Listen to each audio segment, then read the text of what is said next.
Good morning, everyone, and welcome to this webinar on governance and transparency update from local enterprise partnerships. I'm delighted to say that I'm accompanied by Naomi Green from the Local Growth Unit and her colleague Alex Rennick. They will take you through the update and also answer a couple of questions that have been already asked. If anyone does have any questions, please type them in the question box, and Naomi will be very happy to answer those at the end of the session. Thank you. Thank you very much, Joanne. Just by way of introduction, as Joanne said, my name is Naomi Green. I have been working on LEP governance and transparency since March 2017, and therefore worked with Mary Nay and supported Mary Nay through her review on LEP governance and transparency, and have been leading the implementation of the Mary Nay work. I'm just going to hand over and introduce my colleague Alex Rennick. Hi there, I'm Alex Rennick. I work on the LEP compliance team. I've been responsible for developing the best practice guidance and will be helping with the LEP compliance going forward after the 28th of February. Thank you, Alex. Just in terms of the structure of today's conversation, the presentation that I'm going to do is going to focus on where we are up to today and the things that we've done to now, and then CIPFA will take you through the next steps that we're going to go through beyond here to ensure that we provide a better support offer to Section 151 officers of LEP accountable bodies. We're very conscious that we haven't kind of had this engagement with you before, and we're very much looking forward to working with you through CIPFA and with you directly on how we can kind of shape the support offer that we have for you. So just in terms of a strategic context, the Governance and Transparency NED review led by Mary Nay, who was an MHCLG non-exec director, was part of a much bigger picture, all part of the industrial strategy commitments to local enterprise partnerships, which you will have seen in November last year when we published the industrial strategy. There were a number of elements about how we take forward the future of LEPs. One of the main things was obviously about getting the transparency and governance consistent across the piece. There are many, many LEPs and many, many Section 151 officers who are working really effectively together, and the relationship is very streamlined and clear. And we don't want to undermine any of that. It's just about making it consistent across the board. Alongside that, there is the ministerial review into strengthening LEPs. That is a very live and important discussion. We've got 3 ministers on the advisory panel for the ministerial review. We've got a minister from MHCLG, a minister from the Department for Business, Energy and Industrial Strategy, and a Treasury minister. So it's a very significant review, and is looking at the way that LEPs can be strengthened as we go into the future. And this is all part of looking at how, in the future, as Britain prepares to leave the EU, how the funding arrangements might be, and what that structure would look like, and where there is a role for LEPs within that, etc. So they all work together, and the industrial strategy set that out for you. In terms of before I move on to the kind of structure in a bit more detail, what I should have said at the beginning is a huge thank you to CIPFA. We've been working very closely with CIPFA as we move to implementation, which I will go through in a minute. And so I'd like to thank Joanne, Diane Melville, Carolyn Williamson from Hampshire County Council, and Margaret Lee from Essex County Council for their significant support on the project, which Joanne is going to talk you through. We're very grateful for the time and commitment that they've given to this, and we really welcome the engagement from CIPFA, so thank you very much. So just going back into a little bit of history, in October 2017, the DCLG, as it was then, NED review was published. That was a review led by Mary Nay. Mary made a series of recommendations which MHCLG have accepted in their entirety. We were set a challenge by Melanie Dawes to go and ensure that they were implemented as in the best way we possibly could. So the first impact of that was the annual conversation guidance, which came out in November 2017, where we asked for annual assurance statements to be published by Section 151 or 73 officers, and separately by chief exec, LEP chief execs and chair people.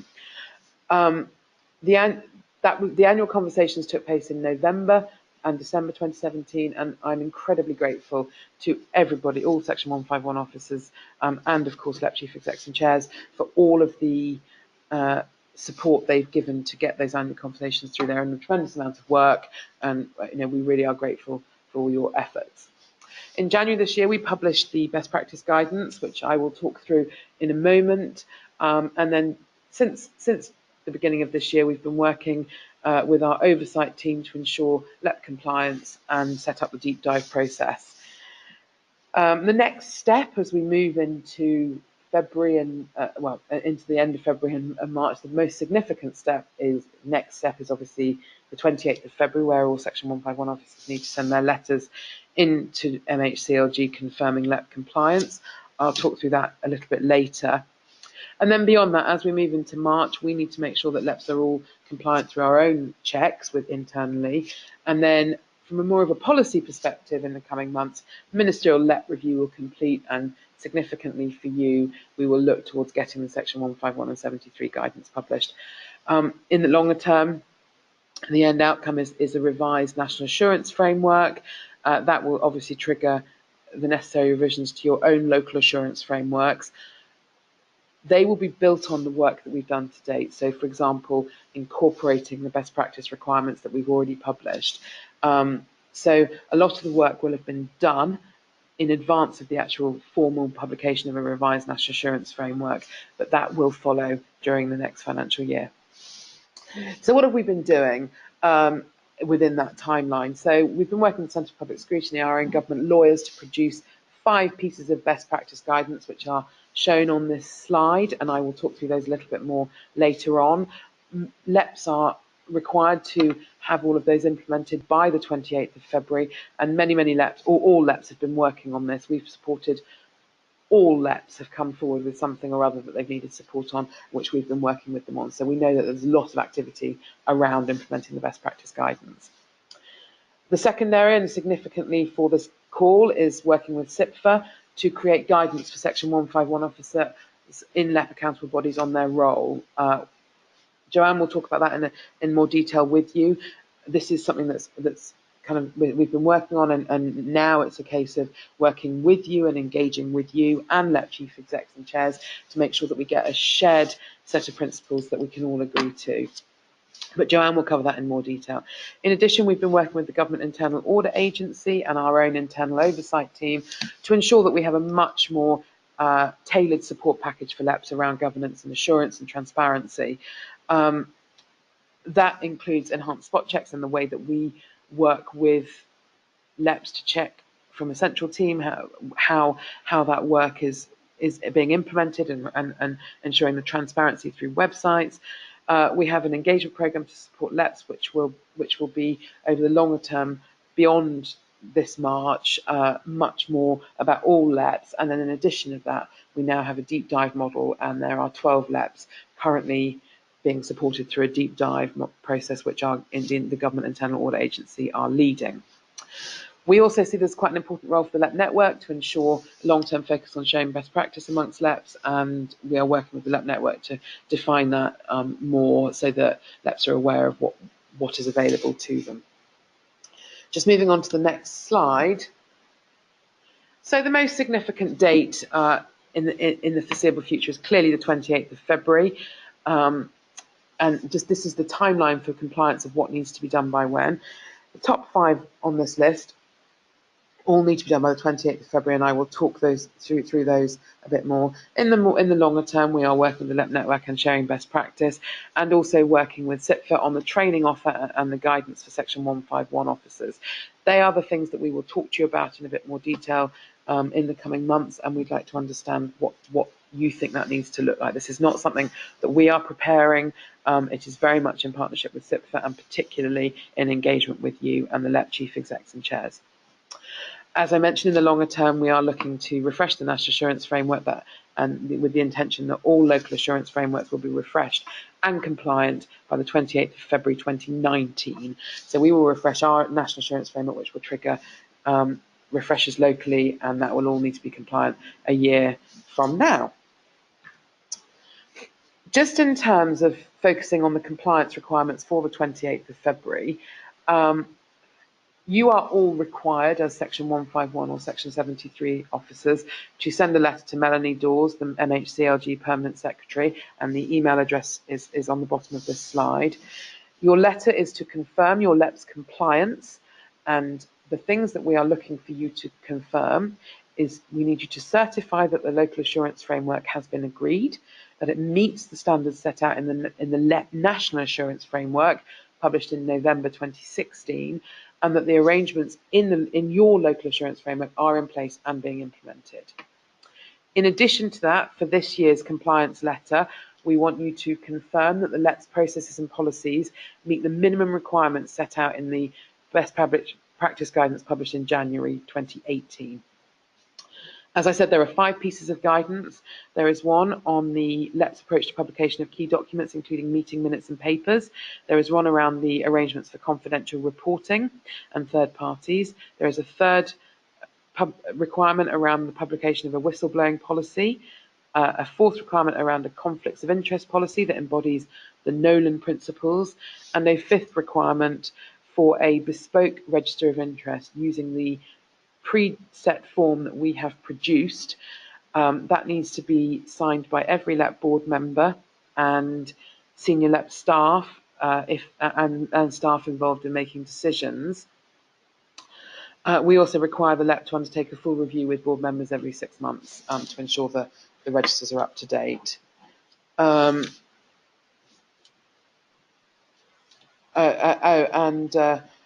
Sorry, just to confirm, and obviously there's a code of conduct that embodies the Nolan principles, my correction, not a conflicts of interest policy.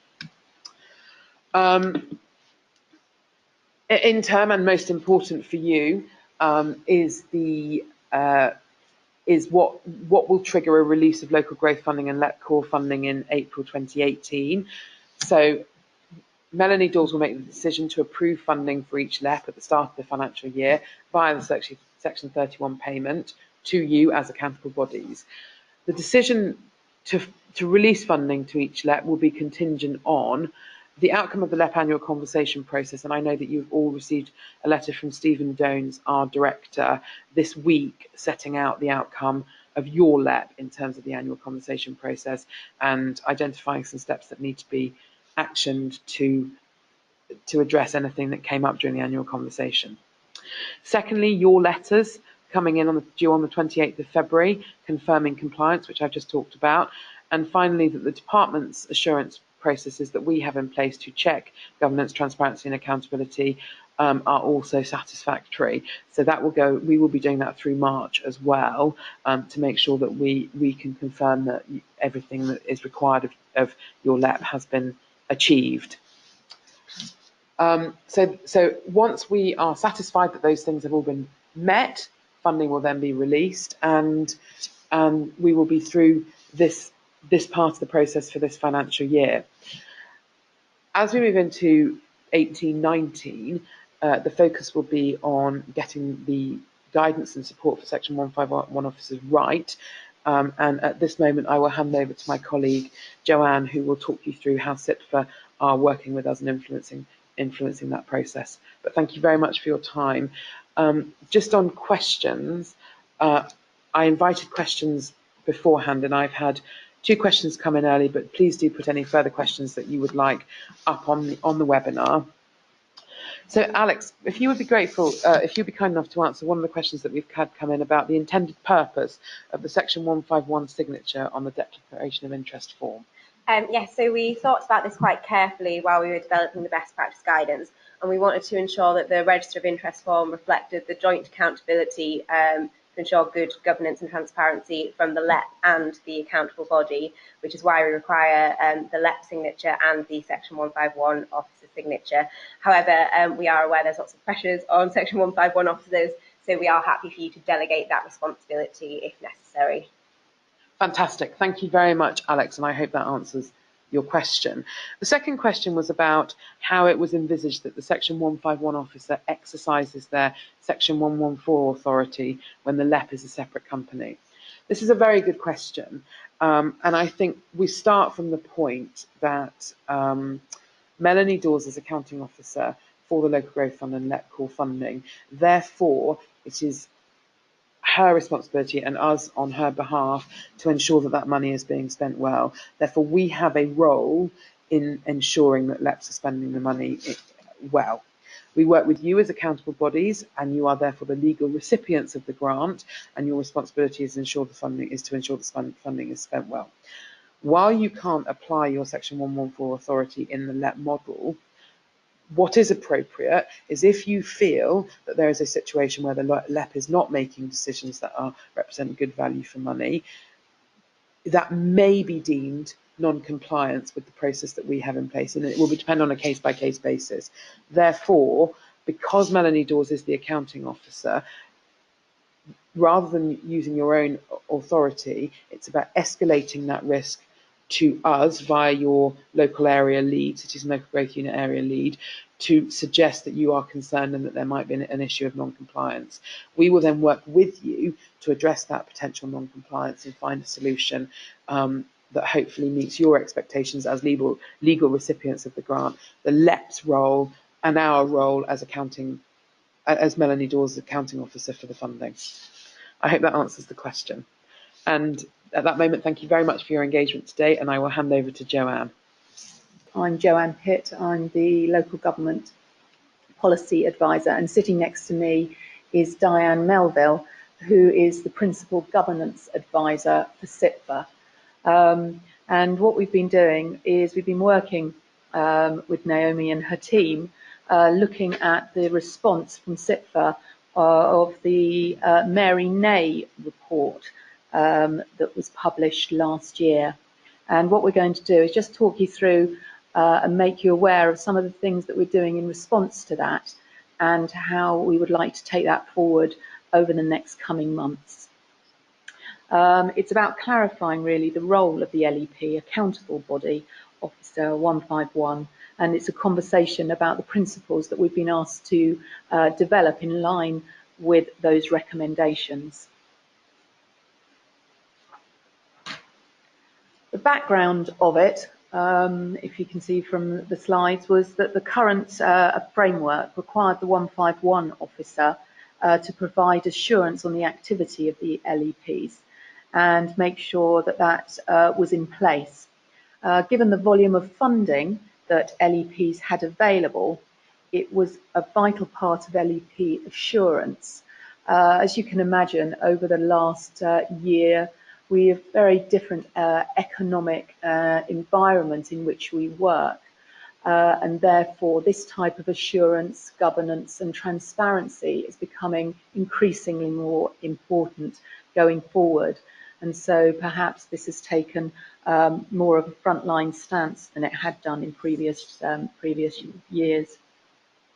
Particularly when the review was published from a CIPFA point of view, we were asked to become actively involved as part of the work we did. The role of the Chief Finance Officer, which you might be very well familiar with, which is one of the publications on our website, an insight, was updated last year, but has actually been around for sort of 6 years now, was identified as one of the key reasons why CIPFA would be relevant from an LEP principle point of view. So the report talked about active involvement, being able to bring influence to bear on the material decisions and to align with the overall financial strategy, which is what the role of the Chief Finance Officer quoted in its publication. When Mary Nay's recommendations came out, overall, she said that there was a good working relationship with the LEPs and the Section 151. So I think that that's a really important thing to keep hold of, because certainly with the work that we've done so far, that's been one of the key messages that we've received. And that there was a variety of arrangements in place to meet the requirements. One of the other things that has come up as we've discussed is the structures of LEPs, because there's not a single structure. That has meant that 151 officers have had to be very flexible in how they set up the arrangements in place. And so the review into LEP governance and transparency recommended the additional clarity for 151s. And this additional clarity is hopefully going to be brought in through the principles that we would like to introduce. The areas Mary Nay considered to be very relevant in the discussion on the principles, which is what we had to take into account right at the very beginning, was the mechanisms of the 151 and how they use those to fulfil their roles. Also, the requirement in terms of access to decision-making bodies, the ability to provide written and verbal financial advice, the operation in providing checks and balances over approving expenditure, how 151s linked in with the management of fraud and corruption and that risk, also how they managed and monitored the programmes against the resources that were in place. In addition to that, there's a role for internal and external audit and the provision of that audit opinion for the LEPs, which again is part of that 151 role. The visibility of the reporting arrangements came in as part of the May report, and finally, not insignificantly as well, the production of accounts. So those were all the things that we needed to take into consideration when working through how we were going to deliver those principles. I'm going to hand you now over to Diane Melville, and she's just going to talk about how we started the work and a little bit about an introduction to the principles and to make you aware of some of them as a very high level and how we hopefully will be going forward. Thanks, Joanne. Hello. Yes, we're very keen to get involved in this particular project and support the local growth unit in the work. And we also wanted to make sure that there was involvement from practitioners. Initial conversation started with our Director of Local Government, Sean Nolan, and we quickly got involved. The involvement of CIPFA Junior Vice President, Carolyn Williamson, and we've also had some other practitioner input as well, which we're very pleased. So we have started to develop some principles. We've had a lot of discussions with the local growth unit, and we've refined those as we go along. But they are still very much at the draft stage, and we're keen to have further and wider engagement with 151s.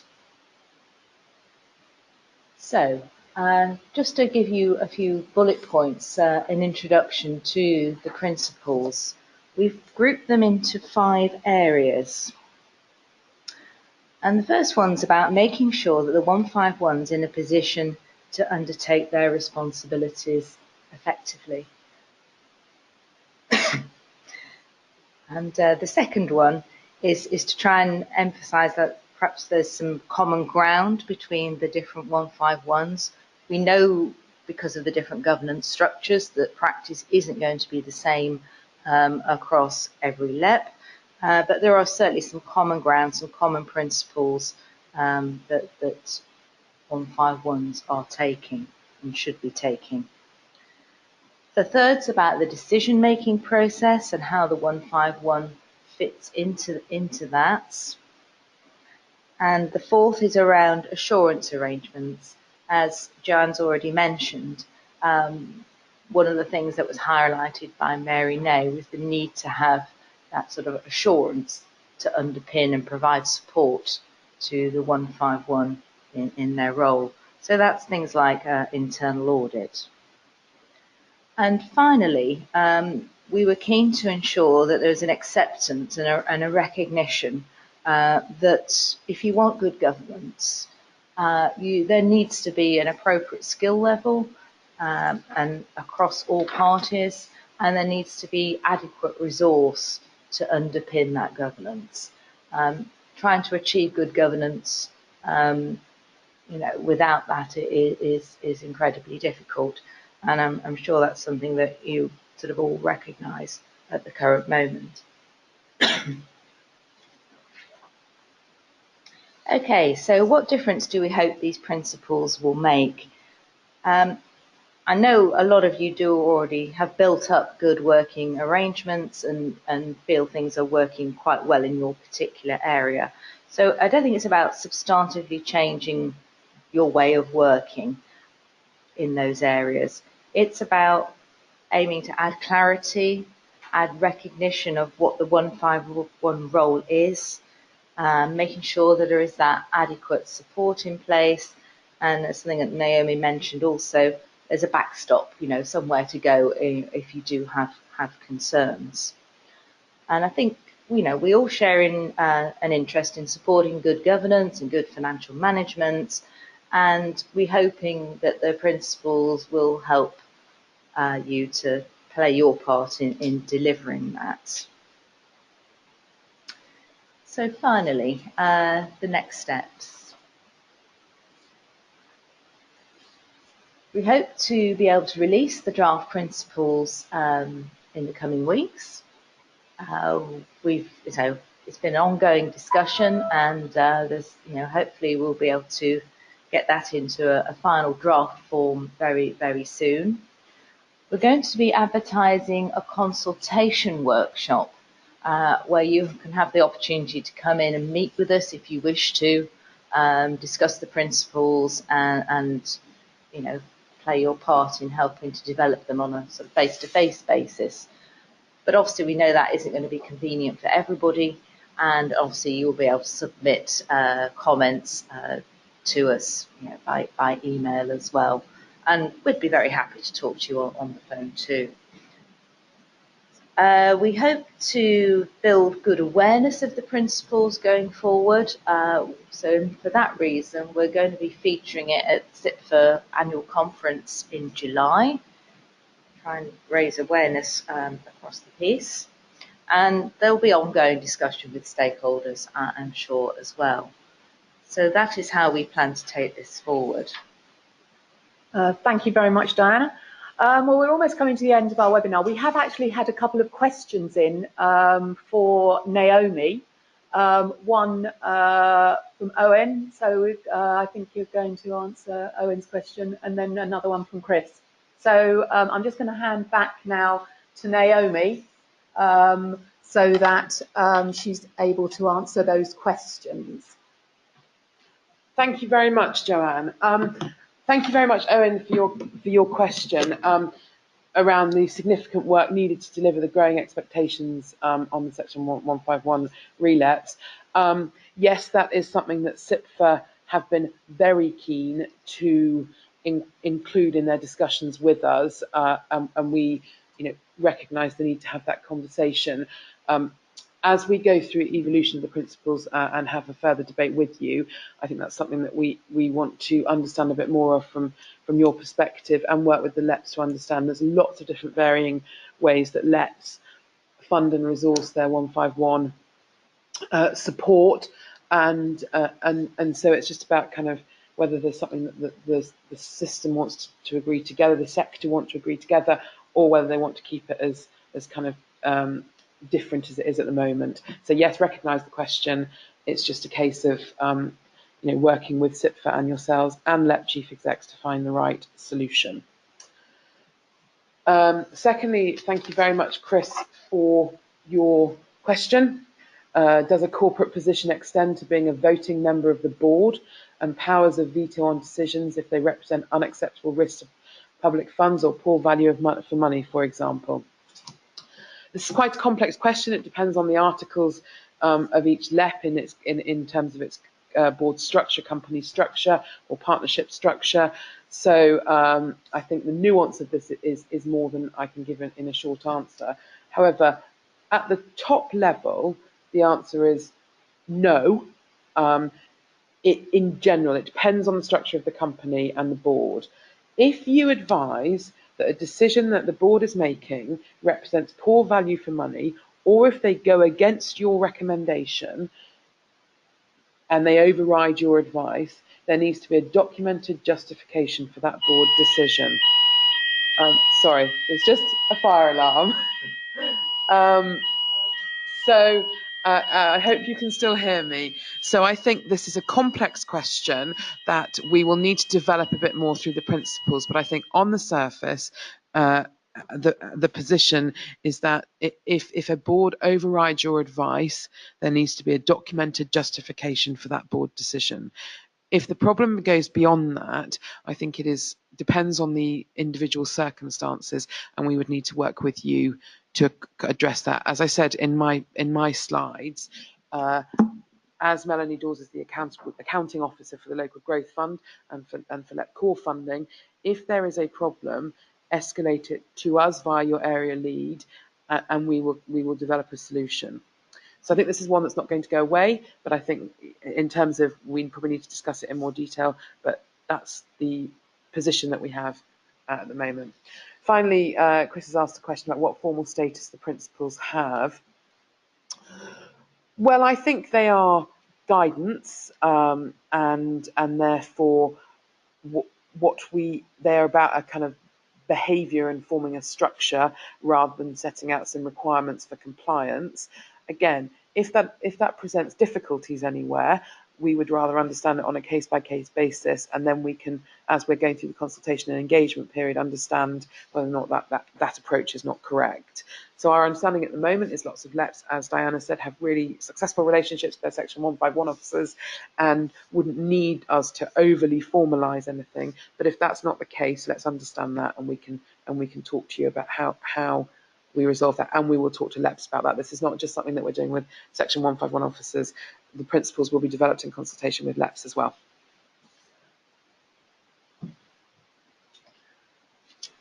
Okay. Well, we've reached the end of the webinar. We've covered the questions. Now, I wouldn't be surprised if people didn't have more questions after this session, but please do get in contact with Naomi. All the details on the information that was sent. Any questions from a CIPFA point of view, the emails that were sent contain my emails. We'll also be sending out details of the slides and how you can access this recording if you want to later, and also additional information on the forthcoming sort of face-to-face consultation on the principles. But thank you very much for your time, and I'd like to thank Naomi and her team for their input as well, and wish you a good weekend. Thank you.